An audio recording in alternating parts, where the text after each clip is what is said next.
Welcome back to Chamber of Classics, where we open the door to the greatest stories ever told.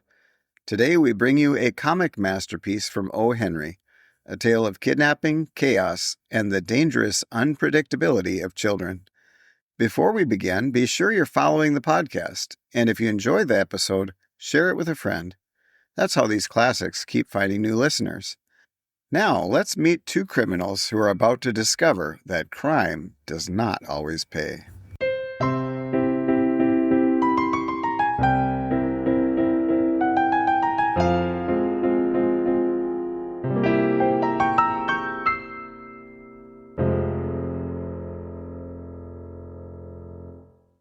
The Ransom of Red Chief by O. Henry.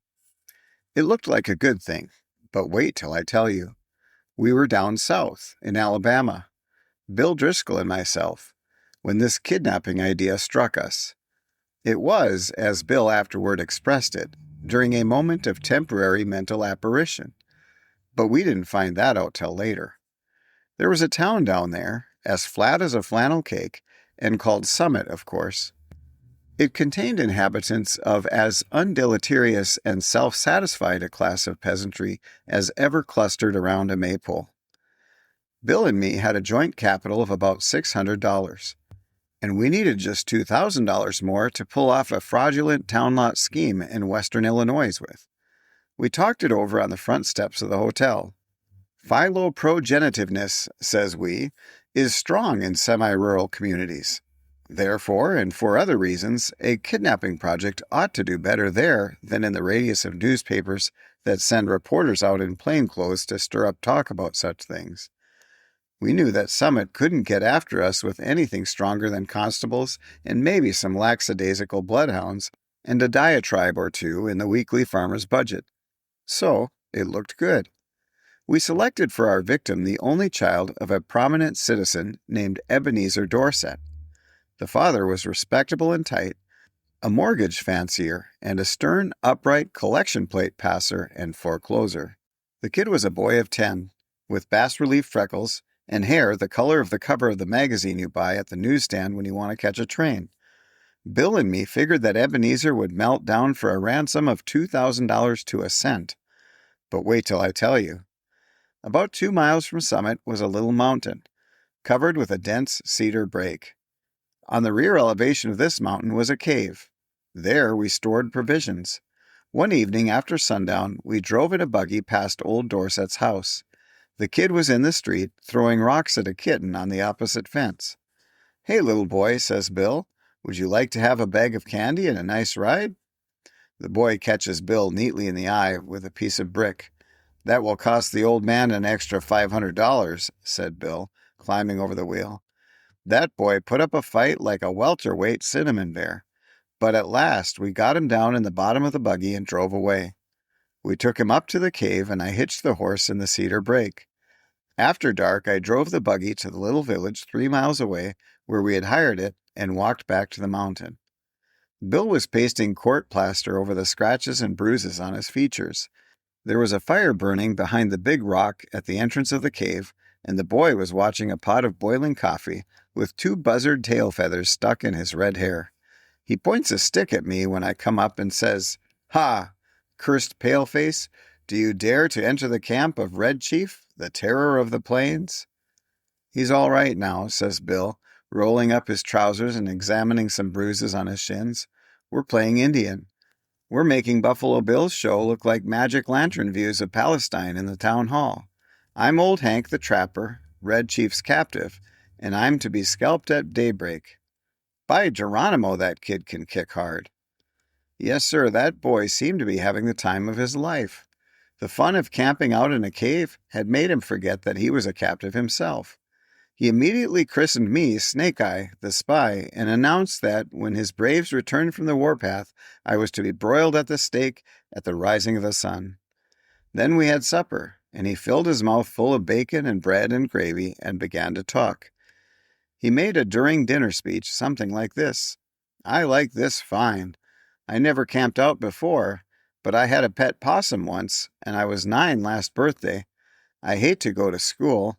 Rats ate up 16 of Jimmy Talbot's aunt's speckled hen's eggs. Are there any real Indians in these woods?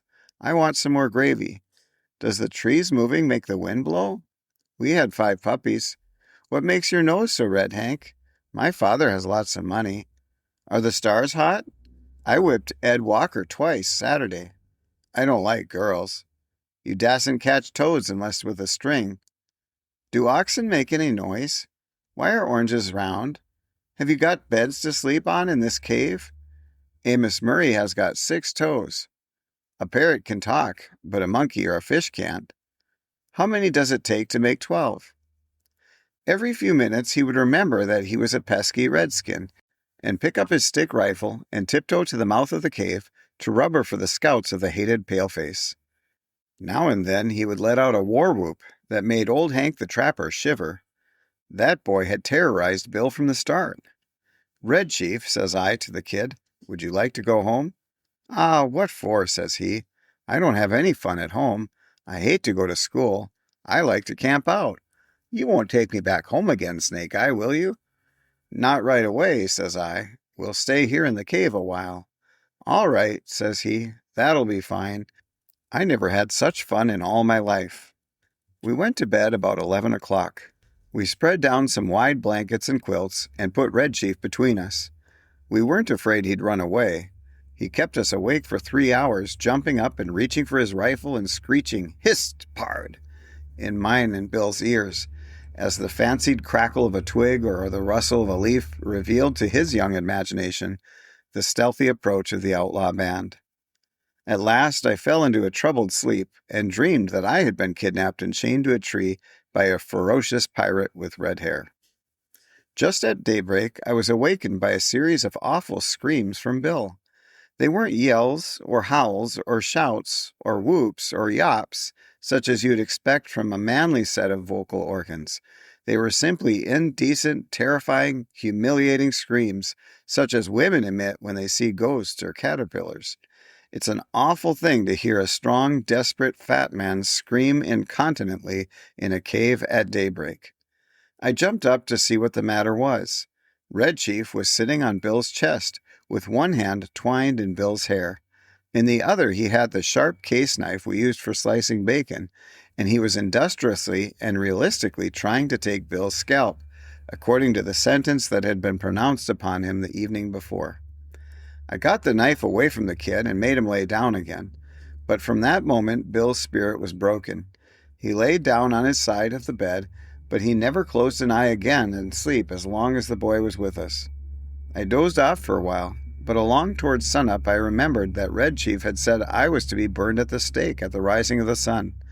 I wasn't nervous or afraid, but I sat up and lit my pipe and leaned against a rock. "What you getting up so soon for, Sam?" asked Bill. "Me?" says I. "Oh, I got a kind of pain in my shoulder. I thought sitting up would rest it." "You're a liar," says Bill. "You're afraid. You was to be burned at sunrise, and you was afraid he'd do it. And he would, too, if he could find a match. Ain't it awful, Sam? Do you think anybody will pay out money to get a little imp like that back home?" "Sure," said I. "A rowdy kid like that is just the kind that parents dote on. Now, you and the chief get up and cook breakfast, while I go up on top of this mountain and reconnoiter." I went up on the peak of the little mountain and ran my eye over the contiguous vicinity. Over toward summit, I expected to see the sturdy yeomanry of the village armed with scythes and pitchforks beating the countryside for the dastardly kidnappers. But what I saw was a peaceful landscape dotted with one man plowing with a dun mule. Nobody was dragging the creek, no couriers dashed hither and yon, bringing tidings of no news to the distracted parents. There was a sylvan attitude of somnolent sleepiness pervading that section of the external outward surface of Alabama that lay exposed to my view. "Perhaps," says I to myself, "it has not yet been discovered that the wolves have borne away the tender lambkin from the fold. Heaven help the wolves," said I, and I went down the mountain to breakfast. When I got to the cave, I found Bill backed up against the side of it, breathing hard, and the boy threatening to smash him with a rock half as big as a coconut. "He put a red-hot boiled potato down my back," explained Bill, "and then mashed it with his foot, and I boxed his ears. Have you got a gun about you, Sam?" I took the rock away from the boy and kind of patched up the argument. "I'll fix you," says the kid to Bill. "No man ever yet struck the Red Chief but got what he paid for it. You better beware." After breakfast, the kid takes a piece of leather with strings wrapped around it out of his pocket and goes outside the cave unwinding it. "What's he up to now?" says Bill anxiously. "You don't think he'll run away, do you, Sam?" "No fear of it," says I. "He don't seem to be much of a homebody. But we've got to fix up some plan about the ransom. There don't seem to be much excitement around Summit on account of his disappearance, but maybe they haven't realized yet that he's gone. His folks may think he's spending the night with Aunt Jane or one of the neighbors. Anyhow, he'll be missed today. Tonight we must get a message to his father demanding the $2,000 for his return." Just then we heard a kind of war whoop, such as David might have emitted when he knocked out the champion Goliath. It was a sling that Red Chief had pulled out of his pocket, and he was whirling it around his head. I dodged and heard a heavy thud and a kind of sigh from Bill, like a horse gives out when you take his saddle off. A black rock the size of an egg had caught Bill just behind his left ear. He loosened himself all over and fell in the fire across the frying pan of hot water for washing the dishes. I dragged him out and poured cold water on his head for a half an hour. By and by, Bill sits up and feels behind his ear and says, "Sam, do you know who my favorite biblical character is?"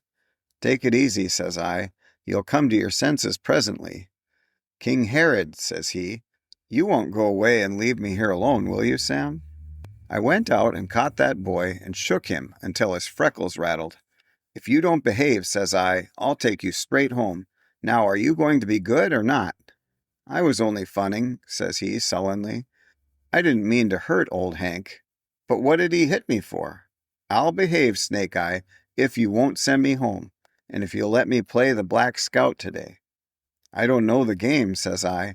"That's for you and Mr. Bill to decide. He's your playmate for the day. I'm going away for a while on business. Now you come in and make friends with him and say you are sorry for hurting him, or home you go at once." I made him and Bill shake hands, and then I took Bill aside and I told him I was going to Poplar Cove, a little village 3 miles from the cave, and find out what I could about how the kidnapping had been regarded in Summit. Also, I thought it best to send a peremptory letter to the old man Dorset that day, demanding the ransom and dictating how it should be paid. "You know, Sam," says Bill, "I've stood by you without batting an eye in earthquakes, fire and flood, in poker games, dynamite outrages, police raids, train robberies, and cyclones. I never lost my nerve yet till we kidnapped that 2-legged skyrocket of a kid. He's got me going. You won't leave me long with him, will you, Sam?" "I'll be back sometime this afternoon," says I. "You must keep the boy amused and quiet till I return. And now we'll write a letter to old Dorset." Bill and I got paper and pencil and worked on the letter while Red Chief, with a blanket wrapped around him, strutted up and down guarding the mouth of the cave. Bill begged me tearfully to make the ransom $1,500 instead of $2,000. "I ain't attempting," says he, "to decry the celebrated moral aspect of parental affection, but we're dealing with humans, and it ain't human for anybody to give up $2,000 for that 40-pound chunk of freckled wildcat. I'm willing to take a chance at $1,500. You can charge the difference up to me." So, to relieve Bill, I acceded, and we collaborated a letter that ran this way: "Ebenezer Dorset, Esquire. We have your boy concealed in a place far from Summit. It is useless for you or the most skillful detectives to attempt to find him. Absolutely the only terms on which you can have him restored to you are these. We demand $1,500 in large bills for his return, the money to be left at midnight tonight at the same spot and in the same box as your reply, as hereinafter described. If you agree on these terms, send your answer in writing by a solitary messenger tonight at 8:30. After crossing Owl Creek on the road to Poplar Cove, there are 3 large trees about 100 yards apart, close to the fence of the wheat field on the right-hand side. At the bottom of the fence post, opposite the 3rd tree, will be found a small pasteboard box. The messenger will place the answer in this box and return immediately to Summit. If you attempt any treachery or fail to comply with our demand as stated, you will never see your boy again. If you pay the money as demanded, he will be returned to you safe and well within 3 hours. These terms are final, and if you do not accede to them, no further communication will be attempted. Signed, 2 desperate men. I addressed this letter to Dorset and put it in my pocket. As I was about to start, the kid comes up to me and says, "Ah, Snake Eye, you said I could play the Black Scout while he was gone." "Play it, of course," says I. "Mr. Bill will play with you. What kind of game is it?" "I'm the Black Scout," says Red Chief, "and I have to ride to the stockade to warn the settlers that the Indians are coming. I'm tired of playing Indian myself. I want to be the Black Scout." "All right," says I. "It sounds harmless to me. I guess Mr. Bill will help you foil the pesky savages." "What am I to do?" asks Bill, looking at the kid suspiciously. "You are the hoss," says Black Scout. "Get down on your hands and knees. How can I ride to the stockade without a hoss?" "You'd better keep him interested," said I, "till we get the scheme going. Loosen up." Bill gets down on all his fours, and a look comes in his eye like a rabbit's when you catch it in a trap. "How far is it to the stockade, kid?" he asks in a husky manner of voice. 90 miles, says the Black Scout, "and you have to hump yourself to get there on time. Whoa, now." The Black Scout jumps on Bill's back and digs his heels in his side. "For heaven's sake," says Bill, "hurry back, Sam, as soon as you can. I wish we hadn't made the ransom more than 1,000. Say, you quit kicking me or I'll get up and warm you good." I walked over to Poplar Cove and sat around the post office and store, talking with the chaw bacons that come into trade. One whiskerando says that he hears Summit is all upset on account of Elder Ebenezer Dorset's boy having been lost or stolen. That was all I wanted to know. I bought some smoking tobacco, referred casually to the price of black-eyed peas, posted my letter surreptitiously, and came away. The postmaster said the mail carrier would come by in an hour to take the mail on to Summit. When I got back to the cave, Bill and the boy were not to be found. I explored the vicinity of the cave and risked a yodel or two, but there was no response. So I lighted my pipe and sat down on a mossy bank to await developments. In about half an hour I heard the bushes rattle, and Bill wobbled into the little glade in front of the cave. Behind him was the kid, stepping softly like a scout, with a broad grin on his face. Bill stopped, took off his hat, and wiped his face with a red handkerchief. The kid stopped about 8 feet behind him. "Sam," says Bill, "I suppose you'll think I'm a renegade, but I couldn't help it. I'm a grown person with masculine proclivities and habits of self-defense. But there is a time when all systems of egotism and predominance fail. The boy is mine. I have sent him home. All is off. There was martyrs in old times," goes on Bill, "that suffered death rather than give up the particular graft they enjoyed. None of 'em ever was subjected to such supernatural tortures as I have been. I tried to be faithful to our articles of depredation, but there came a limit."